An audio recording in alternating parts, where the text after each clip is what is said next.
Tristan and Gunner out. Who do you expect to step up in the secondary? Well, I think there's lots of guys that have stepped up this year already. I think the injury thing has been something that we've been dealing with all season. It's another opportunity for someone to step up and make plays and help the team. And so, I think Owen Goss will be, factor in obviously. And, he's played a decent amount of football this year because we had some of that stuff earlier in the season. Obviously, Genesis is continuing to grow and develop. And, that part of it with, Marquise and Manny and just kind of how we move those guys around in the back end. Jack Luttrell, you could see, impact there somewhere. So, there's a lot of moving pieces there, but I'm really confident in the guys that we have and Coach Aquina and Coach Vining to get them ready to play. Jason? Matt Atkins talked about how one of his priorities was distribution of the football. How do you balance distributing the football and not forcing the issue? Yeah, just being really detailed with our progression, in play. And, the defense should dictate where the ball goes. And so that's kind of that part of it. And so we've walked a fine line with that between, kind of the chemistry and the trust that Noah and T-Mac have, and then also wanting to make sure that we are, I think you're harder to defend if the ball gets distributed properly. Justin? What challenges does BYU present on both sides of the ball? Well, I think, defensively, they are big physical outfit. They play incredibly hard. Their front seven is extremely active. They do a great job of getting to the quarterback. I think they're really impressive. And I think, that defensive staff there, Jay Hill and obviously Kalani, like those guys have been calling good defense for decades, right? Like they've had a lot of experience. They're raised by Kyle Whittingham, one of the best defensive guys in the country. So that presents a lot of problems. And then offensively, they're incredibly efficient in the run game. They have, 6 running backs that are all physical, hard runners, and then their quarterback is obviously an impactful runner and an accurate passer. So they present a lot of challenges. David? When you obviously, Brent, BYU is traditionally an older team.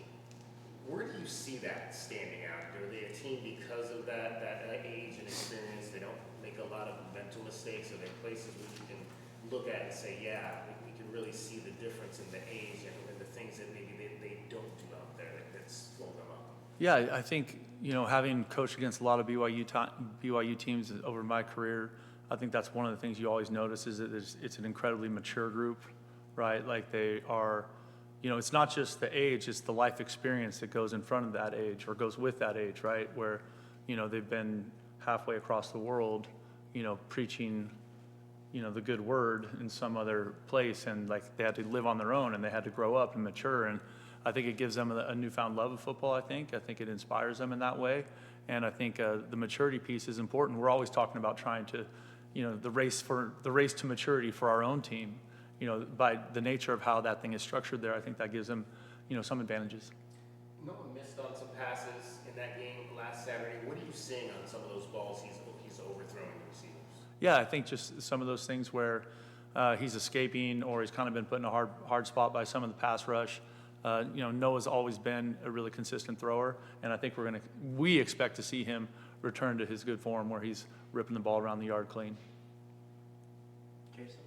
Do you play up the big noon kickoff on the road, undefeated team, kind of motivation angle? Is that something you'll talk about being on national TV and all that? No, because I feel like we're on national TV a lot. You know what I mean? So that would have been a big deal when I played, but now everyone's on TV every week, pretty much. It's such a different world.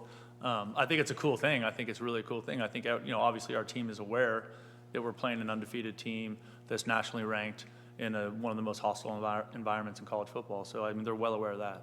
And then offensively, although the points weren't there, you guys got in the red zone, like you mentioned, it was 7 times or whatever it was.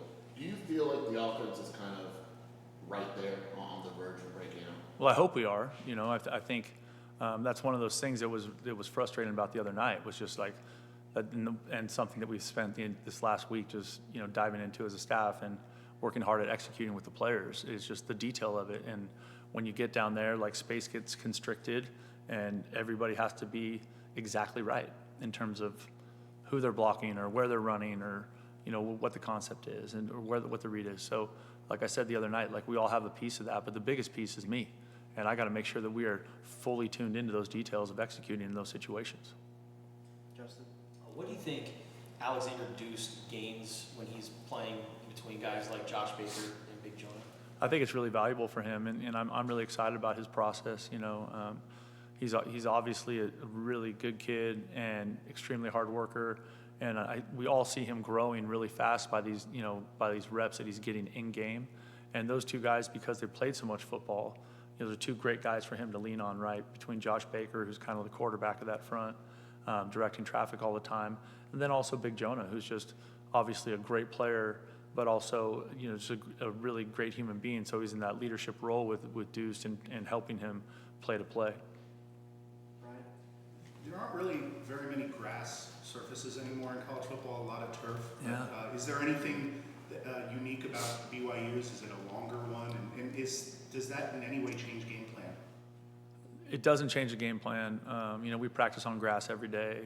I think, I played there a few years ago, and I didn't feel like it was one of the long surfaces. Sometimes when you went to play, some people, the grass would be 2 inches high, but they didn't do that. So this is a really good football team, right? They've got speed, they've got talent, they're well coached. They're 9 years into building their program. They know exactly what they're doing. And so, the surface is not the challenge there. David? Joey Copper got in for a few snaps on offensive line. What did you see? What do you like from what he brought? Well, I think that's been really, pleasant surprise. Joey's a guy that kind of joined us late in the summertime, and he's a really hardworking guy. It's really important to him. He's intelligent, and so that's given him a chance to get in there and know what to do and be right, and hopefully, stick on some people. And I think Big Josh is doing a good job coaching that front, because we have had, a lot of moving pieces there. And I think week in and week out, whoever ends up playing there, just the same conversation with Gunner and Stukes, like you mentioned earlier, it's another opportunity for someone to step up. It's another opportunity for someone to have a chance to impact the game in a positive way.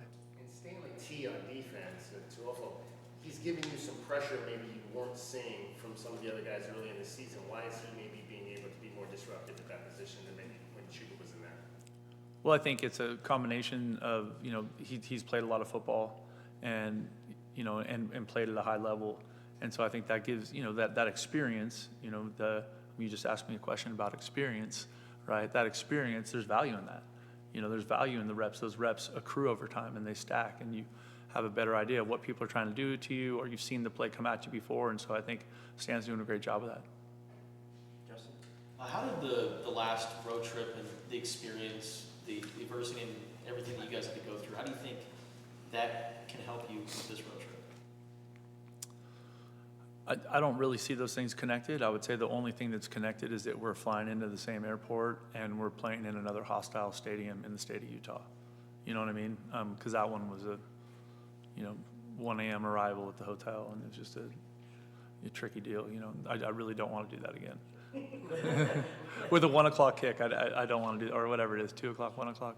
I don't want to do that again.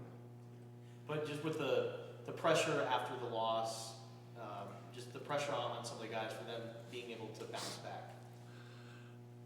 Honestly, I think there's been pressure on these kids since last January.